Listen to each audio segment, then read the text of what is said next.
आपको पता है क्रिकेट खेलने की वजह से जेल भी हो सकती है। नहीं, ये मजाक नहीं है। ऐसा एक प्लेयर नहीं बल्कि तीन प्लेयर के साथ हुआ है जो क्रिकेट खेलने की वजह से जेल गए हैं। क्रिकेट में भारत का हर बड़े से छोटा आदमी जुड़ा हुआ होता है। एक आम आदमी जो क्रिकेट देखने के लिए रोमांचित रहता है, वहीं एक अमीर आदमी जो अपनी खरीदी हुई टीम को जीतते हुए देखना चाहता है। यहाँ तक तो ठीक था, पर क्रिकेट में अंडरवर्ल्ड भी जुड़ा हुआ है। आप सभी को पता ही होगा कि क्रिकेट में मैच फिक्सिंग होने के आरोप लगते आए हैं। आज हम यही डिस्कस करेंगे और सबसे पहले जानेंगे कि कैसे क्रिकेट में पहली बार मैच फिक्सिंग सामने आई थी। फिर जानेंगे कि कौन कौन से प्लेयर मैच फिक्सिंग से जुड़े हुए हैं। यहाँ तक कि आपके हमारे 1983 वर्ल्ड कप की टीम के कैप्टन पे भी मैच फिक्सिंग के आरोप लगते आए हैं। तो चलिए जल्दी से शुरू करते हैं यह वीडियो और जानते हैं क्रिकेट का काला इतिहास। सबसे पहले समझते हैं कि क्रिकेट में सट्टेबाजी कैसे चलती है। तो वो दो तरीकों से होती है, यानी दो टाइप की फिक्सिंग होती है। पहली है मैच फिक्सिंग, जिसमें बुकी पूरी गेम के रिजल्ट बदल सकता है। इसमें पूरी टीम जुड़ी हुई होती है जो पूरे मैच में आसानी से आउट हो जाती है और सामने वाली टीम को एक आसान सा लक्ष्य दे करके जिता देती है। अब दूसरे टाइप की फिक्सिंग के बारे में बात करें तो वो है स्पॉट फिक्सिंग। स्पॉट फिक्सिंग सबसे ज़्यादा की जाती है।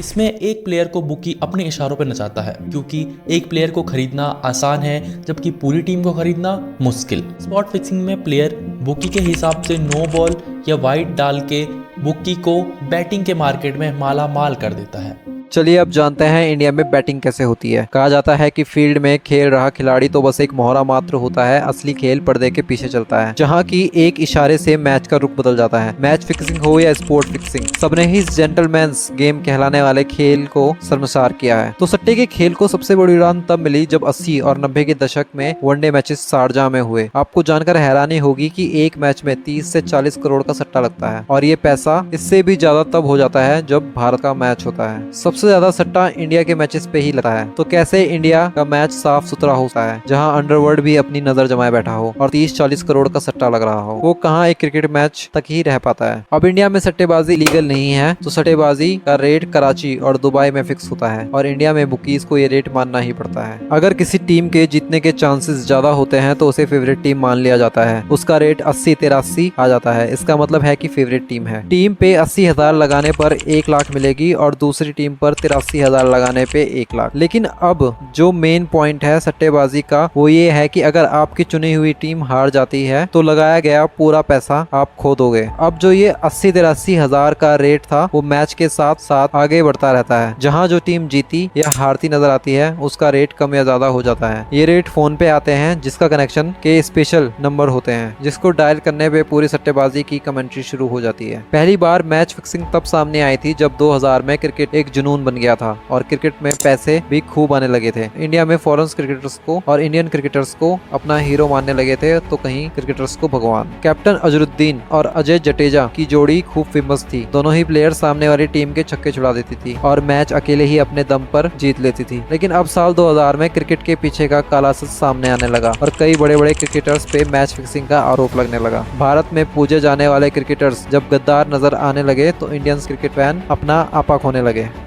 Black chapter of world cricket. दरअसल जब साउथ अफ्रीका के कैप्टन हेनजी क्रोन्जे ने अपनी जबान खोली तो सब दंग रह गए थे। यही था क्रिकेट के मैच फिक्सिंग का पहला और सबसे बड़ा खुलासा। साउथ अफ्रीका के कैप्टन क्रोन्जे के खुलासे की वजह से उनके साथी और इंडियन क्रिकेटर्स भी मुश्किलों में आ गए थे।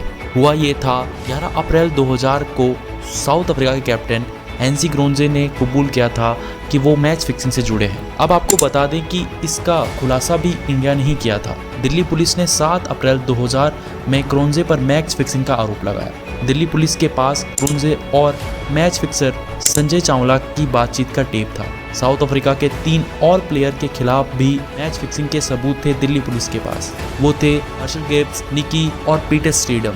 शुरू में क्रोन्जे दिल्ली पुलिस के इन आरोपों को झूठा करार दे रहे थे, लेकिन बाद में क्रोन्जे ने खुद ही कबूल किया कि 1996 में कानपुर में तीसरे टेस्ट के दौरान मुकेश गुप्ता नाम के शख्स ने उन्हें $30,000 दिए थे ताकि आखिरी दिन उनकी टीम विकेट गंवाए और मैच हार जाए। अब यहीं से शुरू होता है इंडियन क्रिकेटर्स का खुलासा।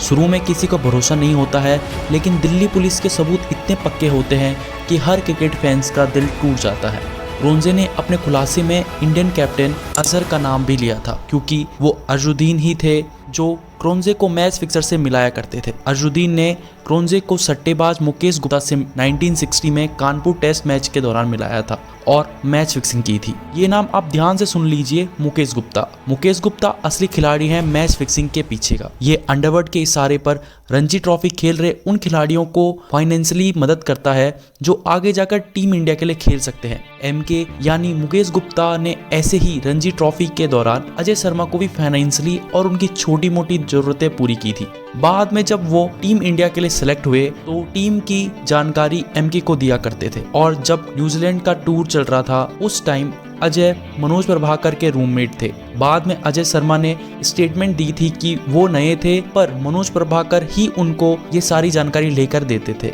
आपको बता दें, मनोज प्रभाकर ने एक बार इंटरव्यू के दौरान कहा था कि उनको 1994 के सिंगल कप में कपिल देव ने मनोज प्रभाकर को 25 लाख रुपए का ऑफर दिया था मैच हारने के लिए, जिसके बाद कपिल देव को टीम इंडिया की कोचिंग छोड़नी पड़ी थी। कपिल देव ने इन स्टेटमेंट को टोटली रबिश बताया और मनोज प्रभाकर पर उनकी छवि खराब करने का आरोप लगाया। अब इतना सब हो गया था, दिल्ली पुलिस ने मैच फिक्सिंग का खुलासा कर ही दिया था, तब ये केस जाता है सीबीआई के पास और सीबीआई इस मामले को एक्सपोज करने पर लग जाती है, जिसके बाद मैच फिक्सिंग से जुड़े खिलाड़ी और बुकीज को पूछताछ के लिए सीबीआई के हेडक्वार्टर बुलाया जाता है। सीबीआई की इंक्वायरी मनोज प्रभाकर पर पड़ी तो उन्होंने बताया कि 1992 में इंडिया ऑस्ट्रेलिया सीरीज में भी मैच फिक्सिंग हुई थी और उसमें खुद नवजोत सिंह सिद्धू भी शामिल थे।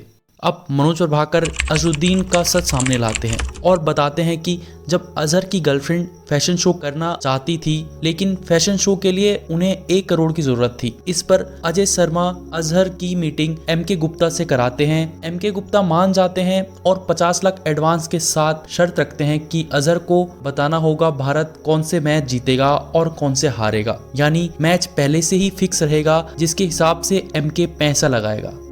सीबीआई की पूछताछ में एमके ने बताया कि अजहरुद्दीन ने बाकी मैचों की तरह टाइटन कप 1996 को हारने का वादा किया था और उसी हिसाब से पैसे लगे थे। सब कुछ ठीक चल रहा था। अजहरुद्दीन 1 रन पे आउट हो जाता है। अजय जडेजा 27 रन पे आउट हो जाता है, लेकिन सचिन तेंदुलकर इस खेल में शामिल नहीं थे। उन्हें सट्टेबाजी का कुछ पता नहीं था, उनको सट्टेबाजी में शामिल नहीं किया गया था और उन्होंने अकेले ही भारत को जिता दिया था, जिस वजह से फिक्सर्स के कई पैसे डूब गए। सीबीआई ने सचिन को पूछताछ के लिए बुलाया था। वहाँ पे सचिन ने कहा कि अजहर अपना 100% नहीं दे रहे थे और टीम की तरफ से स्लो खेलने का कोई इंस्ट्रक्शन नहीं थे। फिर भी मनोज प्रभाकरन और नया मंगुया स्लो खेल रहे थे। लेकिन अजहरुद्दीन आरोप को बकवास बताते हैं, पर बाद में जब उनकी प्रॉपर्टी पे सवाल उठते हैं और एमके को रूम में बुलाने की बात होती है तो अजहरुद्दीन कबूल कर लेते हैं। अब इस रिपोर्ट को सीबीआई 2000 में यूनियन मिनिस्टर सुखदेव सिंह को सबमिट करती है, लेकिन बाद में जब कोर्ट में ये मामला जाता है तो कोर्ट इस मामले पे कुछ नहीं कर पाती, क्योंकि हमारी संविधान में मैच फिक्सिंग किसी तरह का क्रिमिनल एक्ट नहीं था और इन लोगों को सजा वैसे ही मिल सकती थी जैसे गांव में पत्ते खेलते पकड़े गए लोगों को मिलती है, और हुआ भी यही। करोड़ों का घपला करने वाले इन प्लेयर को आसानी से कोर्ट ने छोड़ दिया, लेकिन बीसीसीआई जानती थी कि इन लोगों ने कितना बड़ा क्राइम किया है, इसीलिए बीसीसीआई इन पे लाइफ टाइम का बैन लगाती है। बाद में जब 2012 में आंध्र प्रदेश हाई कोर्ट ने उन पे लगे इस बैन को हटा दिया था और इस तरह अजहर वापस क्रिकेट से जुड़ जाते हैं, पर इस बार वो प्लेयर के तौर पे नहीं बल्कि क्रिकेट मैनेजर बने। 2019 में अजहर को हैदराबाद क्रिकेट एसोसिएशन का प्रेसिडेंट चुना गया और अब वो बीसीसीआई की मीट्स में भी हिस्सा लेते हैं। ये सबके बाद मैच फिक्सिंग पे रोक लग जाती है कि जनवरी 2013 में पुलिस के हाथों कुछ ऐसा लगता है जिससे वो शुरू में तो समझ नहीं पाते, लेकिन बाद में उनको समझ आता है कि वो आईपीएल मैच फिक्सिंग की रिकॉर्डिंग सुन रहे हैं। दरअसल पुलिस को एक नंबर सस्पिशियस लगता है जिसको वो सुनना शुरू करते हैं, लेकिन वो नंबर पे क्रिकेट से रिलेटेड बातें हो रही थी जिसको पुलिस समझ नहीं पा रही थी, क्योंकि पुलिस को ये खबर थी कि इस नंबर से कुछ टेररिस्ट एक्टिविटीज हो रही हैं। बाद में पुलिस धीरे धीरे इस सबको समझती है और सबसे पहले जीजू जनार्दन को पहचानती है जो एक बुकी था। अब धीरे धीरे पुलिस को समझ आता है कि जीजू जनार्दन एक क्रिकेटर से बात कर रहे हैं जो कि इंडियन टीम में खेल रहे हैं, लेकिन पुलिस जल्दबाजी नहीं कर सकती थी और चुपचाप कॉल रिकॉर्डिंग सुनना शुरू करती है। फिर पुलिस के सामने श्रीशांत का नाम आता है जो कि टीम इंडिया में एक फास्ट बॉलर था जिसकी बॉलिंग की मिसाल दी जाती थी और कहा जाता था कि श्रीशांत लंबे टाइम तक क्रिकेट में अपने पैर जमाए रखेंगे। अब डेट आती है 9 मई 2013, राजस्थान और पंजाब के मैच था। जनार्दन श्रीशांत से कहता है कि आखिर ओवर में ज्यादा रन देने हैं और पैसे लगाने के लिए इशारा भी करना है। इशारा था टाउल लगाना। साथ ही जीजू जनार्दन श्रीशांत को वार्म अप ज्यादा टाइम तक करने के लिए कहता है। और पुलिस अगले दिन मैच में यही होते देखती है, जिसके बाद आईपीएल की मैच फिक्सिंग सामने आती है।